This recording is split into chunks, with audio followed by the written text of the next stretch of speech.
வணக்கம் மக்களே! இன்னைக்கு நம்ம மார்க்கெட் இப்ப வரைக்கும் ஒரு நல்ல பாசிட்டிவ் பெர்ஃபார்மன்ஸ போஸ்ட் பண்ணிட்டு இருக்கு. கரண்ட்டா நிஃப்டி 50 ஒரு 200 பாயிண்ட்ஸ் வரைக்கான ஏற்றத்தையும், பேங்க் நிஃப்டி ஒரு 290 பாயிண்ட்ஸ் வரைக்கான ஏற்றத்தையும் டெலிவர் பண்ணிட்டு இருக்கு. பட் வைடா நம்ம மார்க்கெட்ல இன்னைக்கு மோஸ்ட்டா எல்லா பக்கமுமே நல்ல ஒரு பாசிட்டிவ் பெர்ஃபார்மன்ஸ் தான் ஏற்பட்டுட்டு இருக்கு. இந்த பாசிட்டிவ் பெர்ஃபார்மன்ஸ் காரணமா நம்ம போர்ட்ஃபோலியோவுமே இன்னைக்கு டேல ஒரு பெட்டர் பெர்ஃபார்மன்ஸ இப்ப வரைக்கும் பார்த்தீங்கன்னா டெலிவர் பண்ணிட்டு இருக்கு. ஸோ அடுத்தது நம்ம சில இடத்துலலாம் மேபி இன்னைக்கு ஆப்பர்ச்சுனிட்டி வரலாம் அப்டின்ட்டு எதிர்பார்த்தோம். ஆனா எந்த இடத்துலயுமே இன்னைக்கு ஆப்பர்ச்சுனிட்டி வரல. ரிலையன்ஸே பார்த்தீங்கன்னா, இன்னைக்கு டேல 2% வரைக்கான ஒரு ஏற்றத்த குடுத்துருக்கு. நான் ரிலையன்ஸ் வந்து டவுன் ஆகும் அப்டின்ட்டு எக்ஸ்பெக்ட் பண்ணேன். மேபி டவுன் ஆச்சுன்னா அத ஆப்பர்ச்சுனிட்டியா கன்வெர்ட் பண்ணலாம் அப்டின்னு நான் நெனச்சேன். பட் டவுன் ஆகல. 2% ஏறி ஒரு ஏமாற்றத்த குடுத்துருக்கு. அதுபோக ஐடி பங்குகள் கூட இன்னைக்கு டேல ஒரு பெட்டர் பெர்ஃபார்மன்ஸ போஸ்ட் பண்ணிட்டு இருக்கு. மோஸ்ட்டா சில பங்குகள் ஒரு 2% வரைக்கான ஒரு ஏற்றத்த இப்ப வரைக்கும் பார்த்தீங்கன்னா, டெலிவர் பண்ணிட்டு இருக்கு. ஸோ ஐடியும் இன்னைக்கு டேல பெர்ஃபார்மன்ஸ பண்ணிருச்சு. ஆக மொத்தத்தில எல்லா பக்கமுமே ஒரு ஏற்றம். ஸோ, அதனால கம்முன்னு நம்ம உட்காந்து வேடிக்கை பார்க்கறத தவிர வேற வழி இல்ல. ஸோ, இன்னுமே பார்த்தீங்கன்னா, அங்கங்க பிரச்சனைகள் ஓடிக்கிட்டு தான் இருக்கு. பட் எல்லாமே வாய் வார்த்தைகளா இருக்கிறதுனால, ஸோ பெரிய அளவுக்கான ஒரு ரியாக்ஷன் பார்த்தீங்கன்னா, மார்க்கெட்ல இல்ல. ஸோ, இப்ப என்ன புது பிரச்சனைனா, ஈரான், அமெரிக்காவுக்கு நடுவுல இருக்கக்கூடிய ஒரு பிரச்சனை தான். ஸோ, ஈரான் பார்த்தீங்கன்னா, ஒரு வார்னிங்க குடுத்துருக்காங்க. எதுக்கு? ஸோ, அமெரிக்கா மேபி வந்து கிரவுண்ட் இன்வேஷன் பண்ணுனா, நாங்க யுஏஇய வந்து சும்மா விட மாட்டோம். யுஏஇ அதுக்கப்புறம் பக்ரைன் 2 இடத்துலயுமே வந்து நாங்க தாக்குதல நடத்துவோம். அதேமாரி எங்க இன்ஃப்ராஸ்ட்ரக்சர் மேல பாலங்கள்லயோ, இல்ல பவர் இன்ஃப்ராலயோ ஏதாச்சும் ஒரு தாக்குதல் நடத்தி அழிக்கணும் அப்படின்னு நெனச்சா, ஒட்டுமொத்த ரீஜன்லயுமே இந்த விஷயங்கள் இருக்காது. அதாவது பாலங்களும் இருக்காது, இந்த மாரி பெட்ரோல் ரிஃபைனரி இருக்காது, பவர் ஸ்டேஷன்ஸ் இருக்காது அப்படின்ட்டு பகிரங்கமா வந்து எச்சரிக்கைய குடுத்துருக்காங்க. ஸோ அமெரிக்கா மேபி ஏதாச்சும் ஒண்ணு பண்ண போனா கண்டிப்பா ஈரானோட தாக்குதல் பார்த்தீங்கன்னா, ஒட்டுமொத்த மிடில் ஈஸ்ட் மேல இருக்கும். ஸோ குறிப்பா யுஏஇ அண்ட் பக்ரைன் ஃபைட் போன்ற இடங்கள்ல மிக பெரும் சம்பவங்கள் கூட ஏற்பட்டாலும் ஏற்படலாம். பட் இப்போ வரைக்கும் 2 பேருமே மாத்தி மாத்தி வாய் பேசிட்டு இருக்காங்களே தவிர, மத்தபடி வேற எதுவும் வந்து நடக்கறதில்ல. இதுவே நம்மள பொறுத்தவரைக்கும் ஒரு நல்ல விஷயம் தான். ஸோ அதனால இது இப்படியே வாய் பேச்சிலேயே முடிஞ்சு சமாதானம் எட்டிருச்சுன்னா பிரச்சனை இல்ல. இன்கேஸ் வந்து ஏதாச்சும் ஒரு ப்ராப்ளம் தலைக்கு மீறி போகுதுன்னா, அந்த டைம்ல மார்க்கெட் மேபி திரும்ப ஒரு ரியாக்ஷன வந்து போஸ்ட் பண்ணலாம். அதனால எதுக்கும் நம்ம தயாரா இருப்பது நம்மளோட பொறுப்பு. ஸோ கவனமா தயாரா இருந்தோம்னா, ஸோ லாஸ்ட் டைம் ஏற்பட்ட டிப் மாரி திரும்ப ஏற்படுது, திரும்ப இன்னும் பெரிய ஒரு டிப் ஏற்படுது அப்படிங்கிற பட்சத்தில நமக்கு ஒரு ஆப்பர்ச்சுனிட்டி வந்து ஏற்படும். ஸோ அத வந்து நம்ம கரெக்ட்டா வந்து கப்புன்னு கேப்சர் பண்றதுக்கு யூஸ்ஃபுல்லாவும் வந்து இருக்கும். ஸோ அத நம்ம கரெக்ட்டா பண்ணுவோம். அடுத்தது இன்னைக்கு டேல ஒரு பங்குல நான் ப்ராஃபிட் புக் பண்ணியிருக்கேன். ஸோ அது வேற எந்த பங்கும் இல்ல. ஏபி கேபிட்டல்ஸ் இது 23ல நமக்கு ஒரு ஆப்பர்ச்சுனிட்டிய ஏற்படுத்தி குடுத்தது. மோர் தென் 100%க்கு மேலான ஒரு ரிட்டர்ன வந்து ஏற்படுத்தி குடுத்த ஒரு பங்கு. ஸோ இப்போ வந்து எனக்கு இந்த இடத்துல ப்ராஃபிட் புக் பண்ணணும் அப்படின்னு வந்து எனக்கு தோணுச்சு. நான் தொடர்ந்து இத பற்றி பார்த்துட்டு தான் வந்துட்டு இருக்கேன். உங்க கூட டிஸ்கஸ் பண்ணல. பட் இந்த இடத்துல ப்ராஃபிட் புக் பண்ணணும் அப்படின்னு நான் நெனச்சேன். ஸோ இந்த இடத்துல பார்த்தீங்கன்னா, ப்ராஃபிட் புக் பண்ட்டேன். ஸோ இதில கொஞ்சோண்டு பார்த்தீங்கன்னா, ஒரு 20% கிட்ட பங்குகள வந்து நான் அ ஃபர்தரா வந்து ஹோல்டு பண்ணலான்ட்டு வச்சிருக்கேன். ஸோ வெறும் 20% தான். இன்கேஸ் வந்து அதுவும் ஒரு இங்கேருந்து ஒரு 380 இல்ல 390 ஒரு 400 போகுமான்னு தெரியல. மேபி ரீச் ஆச்சுன்னா, கம்ப்ளீட்டா பார்த்தீங்கன்னா, வித்துட்டு நான் பாட்டுக்கு கம்முன்னு உட்காந்துக்குவேன். ஸோ வேல்யூவேஷன் தாண்டி போயிட்டுருக்கு. ஸோ ஃபினான்ஸ் செக்டார்ல இன்னும் வேற வேற இடத்துல நல்ல ஆப்பர்ச்சுனிட்டி நமக்கு கிடைக்கிறதுனால, ஸோ இந்த நல்ல ஒரு ரிட்டர்ன் குடுத்த ஒரு இடத்துல இருந்து ப்ராஃபிட் புக் பண்றது சேஃப் அப்படின்னு எனக்கு தோணுச்சு. அதனால ஏபி கேபிட்டல்ல வந்து நான் ப்ராஃபிட் புக் பண்ணிட்டேன். ஸோ அந்த டைம்ல ஏபி கேபிட்டல் என் கூட சேர்ந்து பல பேர் வந்து ஃபோக்கஸ் பண்ணியிருப்பீங்கன்னு நான் நினைக்கிறேன். ஸோ அதனால ஒரு இன்ஃபர்மேஷன் குடுக்கலாமே அப்படின்ட்டு நான் வந்து எடுத்துட்டு வந்திருக்கேன். பார்ப்போம். ஃபர்தரா இது ஒரு நல்ல கம்பெனி. லாங் டர்ம்க்கு ஒரு ஒர்த்தான கம்பெனி. அதில சந்தேகம் இல்ல. பட் இருந்தாலுமே கிட்டத்தட்ட 3 வருடம் கிட்ட ஹோல்டு பண்ணியாச்சு. ஸோ ஃபர்தரா அ இப்போ வேல்யூவேஷனும் ஒரு கட்டத்த நெருங்கிருச்சு. அதே மாரி இந்த டைம்ல ஃபினான்ஸ் செக்மெண்ட்ல இன்னும் நெறைய ஆப்பர்ச்சுனிட்டீஸ் இருக்கிறதுனால, ஸோ நல்ல பெர்ஃபார்ம் பண்ண இடத்துல இருந்த பணத்த தூக்கி, ஸோ பெர்ஃபார்ம் பண்ணாத இடத்துக்கு வந்து சேஞ்ச் பண்ணலாம் அப்டின்ட்டு வந்து நான் சேஞ்ச் பண்றதுக்காக பணத்த எடுத்திருக்கேன். ஸோ இது ஜஸ்ட் வந்து என்னுடைய ஒரு டிசிஷன் தான். ஸோ நான் என்ன பண்றேன் அப்டிங்கிறது இந்த இடத்துல ஷேர் பண்றேன். ஸோ நீங்க ப்ராஃபிட் புக் பண்ணணும் அப்டின்னு சொல்றது என்னோட ஒரு நோக்கம் இல்ல. ஸோ அதனால அப்பப்போ வந்து ப்ராஃபிட் புக் பண்றது ரொம்ப முக்கியம் அப்டிங்கிறத நீங்க தெரிஞ்சுக்கணுங்கிறதுக்காக தான், ஸோ இப்போ வந்து இந்த விஷயத்த உங்க கூட நான் ஷேர் பண்றேன். ஸோ இன்னும் ஃபர்தரா சில இடங்கள்ல ப்ராஃபிட் புக் பண்ணலாம் அப்டிங்கிற ஒரு ஐடியால இருக்கேன். அத நான் பண்ணும்போது உங்க கூட நான் ஷேர் பண்றேன். ஓகே. ஸோ அடுத்தது பார்த்தீங்கன்னா, ஃபினாலெக்ஸ் கேபிள் ஒரு வழியா பார்த்தீங்கன்னா, ₹1000 வந்து ரீச் பண்ணிருச்சு. தாண்டிருச்சு அப்டின்னே வந்து சொல்லலாம். ஸோ இந்த ஃபினாலெக்ஸ் கேபிள் எந்த அளவுக்கு வந்து கொஞ்சம் ப்ரெஷர்ல இருந்தது அப்படின்னு நம்ம பார்த்துருப்போம். ஸோ ஃபினாலெக்ஸ் கேபிள் பற்றி தொடர்ந்து ஒரு பெரிய அளவுக்கான சந்தேகங்கள் வலுவடைஞ்சுட்டு வந்துட்டு இருந்தது. கேள்விகள் தொடர்ந்து வந்து கேட்கப்பட்டுட்டு வந்துட்டு இருந்தது. எப்போ? பெர்ஃபார்ம் பண்ணாதப்ப. பட் இப்போ அருமையான ஒரு பெர்ஃபார்மன்ஸ குடுத்துருக்கு. ஸோ 790 95 அதுதான் ஃபஸ்ட்டு வந்து ஃபோக்கஸ் பண்ண ரேஞ்ச் இந்த ஃபினோலெக்ஸை பொறுத்த வரைக்கும். ஸோ 800 பிலோ ஒரு ஆப்பர்ச்சுனிட்டி நமக்கு ஏற்பட்டிருந்தது. ஸோ அந்த ரேஞ்சை மட்டும் பேசுவோம். லாஸ்ட் ஒரு டிப் அதை பற்றியெல்லாம் நம்ம டிஸ்கஸ் பண்ண வேண்டாம்.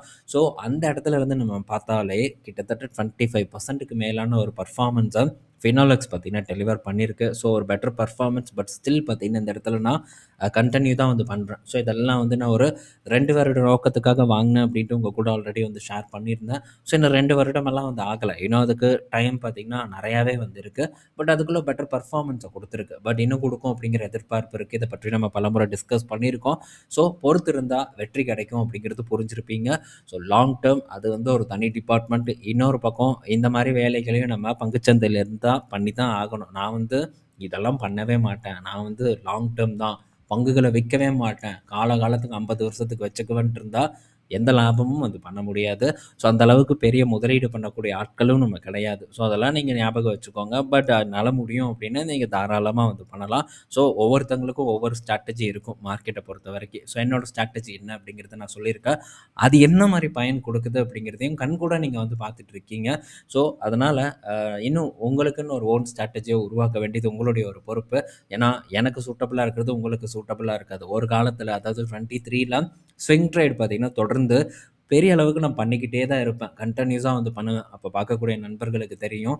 ஆனால் இப்போ ஸ்விங் ட்ரேட் பற்றி நம்ம ஏதாச்சும் டிஸ்கஸ் பண்ணுறோமா? பண்ணுறதே கிடையாது. ஏன்னா அதற்கான கால சூழ்நிலை பார்த்தீங்கன்னா இப்போ மார்க்கெட்டில் இல்லை. ஸோ மார்க்கெட் எப்படி இருக்குங்கிறத நம்ம ஃபஸ்ட்டு ரீட் பண்ண கற்றுக்கணும். ஸோ அதை ரீட் பண்ணதுக்கப்புறம் தான் நம்மளுடைய ஸ்ட்ராட்டஜி எப்படி இருக்கும் அப்படிங்கிறதையே நம்ம வடிவமைக்க ட்ரை பண்ணணும். ஸோ இதை பற்றி நம்ம போன வருஷம் கூட டிஸ்கஸ் பண்ணோம். இந்த மாதிரியான ஒரு சூழ்நிலை ஸ்விங் ட்ரேட் பண்ணுறதுக்கான சூழ்நிலை கிடையாது அப்படிங்கிறத நம்ம ஐடென்டிஃபை பண்ணிட்டோம்.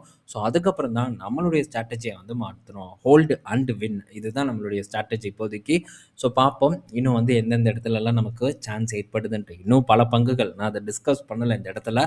ஏன்னா டிஸ்கஸ் பண்ணணும்னா பலதரப்பட்ட கேள்விகள் வரும். அந்த கேள்விகளுக்கெல்லாம் உட்காந்து நம்மளால் டெஃபினட்டாக பதில் சொல்லிகிட்டு இருக்க முடியாது. அந்த பங்குகளோட பர்ஃபார்மன்ஸ் இதெல்லாம் காட்டிலும் பெட்டர் பர்ஃபார்மன்ஸை கூட டெலிவர் பண்ணியிருக்கு. பட் அங்கே டிஸ்கஸ் பண்ணுறதுக்கான ஒரு சான்ஸ் வந்து எனக்கு ஏற்படலை. ஸோ ஃபர்தராக நம்ம பார்ப்போம். வேறு ஏதாச்சும் ஒரு நல்ல சேஃபான ஒரு இடத்துல ஒரு சான்ஸ் ஏற்பட்டுதுன்னா. பட் இப்போவே நம்ம பல இடத்துல இருக்கக்கூடிய ஆப்பர்ச்சுனிட்டிஸை டிஸ்கஸ் பண்ணுறோம். பட் மார்க்கெட் கீழே இறங்கும்போது பலரும் சொல்லக்கூடிய விஷயம், என்கிட்ட காசு இல்லையே, அதனால் நான் என்ன பண்ணுறது அப்படின்னு தான் பலரும் கேட்குறாங்க. இதுக்கும் ஒரு சொல்யூஷன் நம்ம பல மாதங்களுக்கு முன்னாடி, வருடங்கள் 2, 3 வருடங்களுக்கு முன்னாடியே நம்ம டிஸ்கஸ் பண்ண என்ன மாதிரி நம்ம பண்ணணும் அப்படின்ட்டு. ஸோ கீழே வரும்போது பலரும் சந்திக்கக்கூடிய ஒரு கஷ்டகாலம், என்கிட்ட பணம் இல்லை, ஏன்னா நான் எல்லாத்தையும் முன்னாடியே பண்ணிட்டேன், இப்போ காசு இல்லை அப்படின்னு தான் ஒரு பெரிய ஒரு கவலையாக முன்வைக்கக்கூடிய ஒரு கருத்தாக இருக்குது. பட் இதெல்லாம் நம்ம தான் பிளான் பண்ணிக்கணும். ஸோ பண்ணலைன்னா நல்ல ஆப்பர்ச்சுனிட்டி வரும்போது நம்ம பணத்தை போட முடியாமல் உட்காந்து வேடிக்கை பார்த்துட்டு இருக்கிறத தவிர வேற வழி இல்லை. அதை நீங்கள் புரிஞ்சுக்கணும். ஓகே. ஸோ அடுத்தது இன்றைக்கி பார்த்தீங்கன்னா வருண் பிவரேஜோட ரிசல்ட் வந்திருக்கு. ஸோ எக்ஸலண்ட்டான பர்ஃபார்மன்ஸை போஸ்ட் பண்ணியிருக்காங்க. அதனால் இன்றைக்கி பங்கும் பார்த்திங்கன்னா ஒரு நல்ல ஏற்றத்தை டெலிவர் பண்ணியிருக்கு. ஸோ ரெவன்யூ ஒரு 18% உயர்ந்திருக்கு.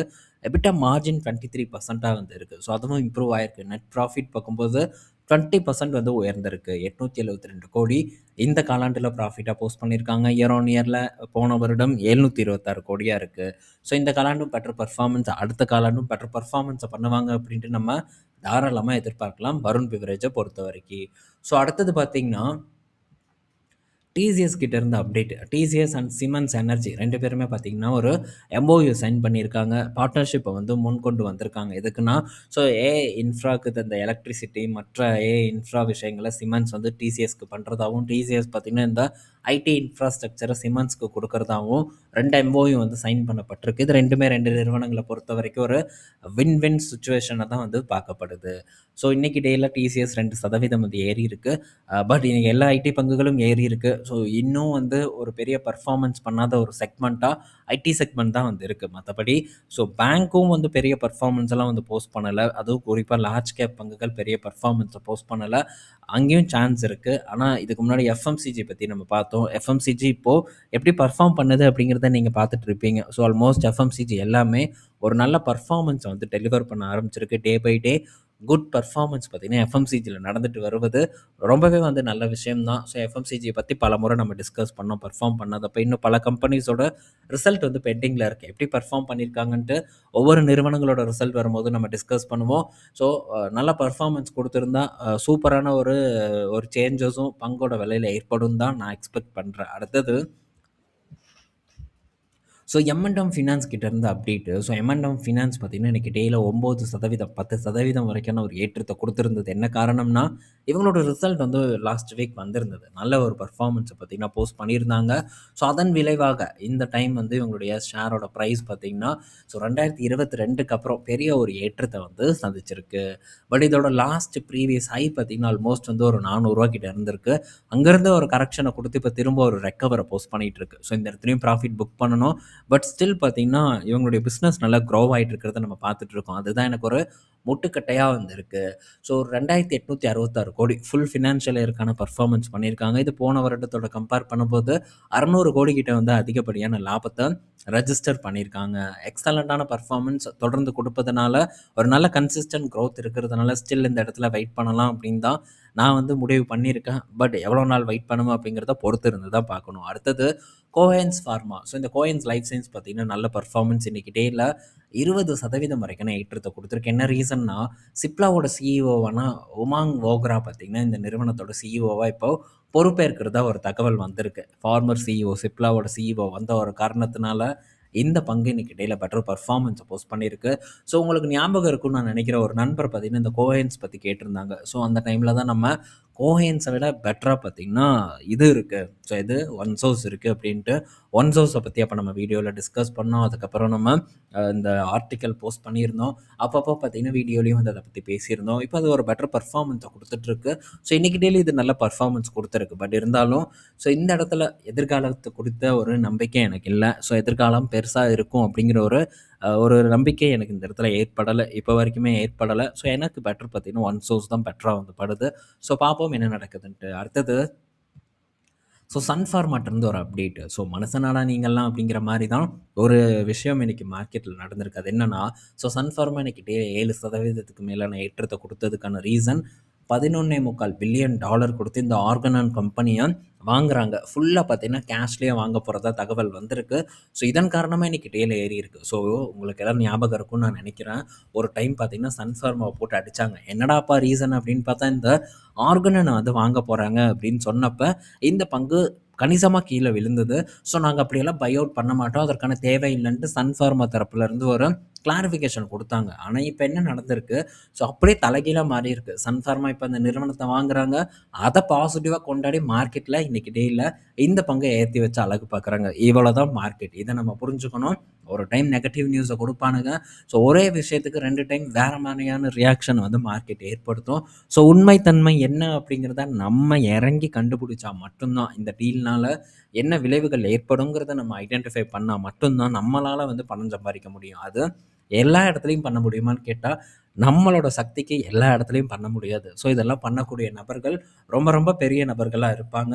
ஸோ பெரிய அளவுக்கு கான்டாக்ட், பெரிய அளவுக்கு ரிசர்ச் டீம், ஸோ பெரிய அளவுக்கு பணத்த போடக்கூடிய பண முதலைகள் தான் அந்த விஷயத்த கரெக்ட்டா பண்ணுவாங்க. நம்மளாலலாம் அத வந்து பண்ண முடியாது. அத நம்ம கண்டிப்பா வந்து புரிஞ்சுக்கணும். ஸோ நம்ம சக்திக்கு ஏற்பட்ட மாரி சில விஷயங்கள பண்ண முடியும். அதுக்கு ஏத்த மாரி அந்த நிறுவனங்கள்ல நம்ம பண்ணுனாலே, மார்க்கெட்ட பொறுத்தவரைக்கும் பெட்டரா நம்மளால பெர்ஃபார்ம் பண்ண முடியுங்கிறது என்னுடைய ஒரு எக்ஸ்பீரியன்ஸ். அத இங்க நான் ஷேர் பண்றேன். ஸோ இந்த வீடியோல பல இன்ஃபர்மேஷன் பார்த்துருப்போம். பயனுள்ளதா இருக்கும்னு நான் நெனைக்கிறேன். ஸோ பயனுள்ளதா இருந்ததுன்னா மறக்காம லைக் பண்ணுங்க. புதுசா வர நண்பர்களுக்கும் பயனுள்ளதா இருந்ததுன்னா லைக் பண்ணிட்டு, நம்ம சேனல சப்ஸ்கிரைப் பண்ணுங்க. ஈவினிங் இன்னொரு வீடியோல மீட் பண்ணுவோம். பாய் மக்களே!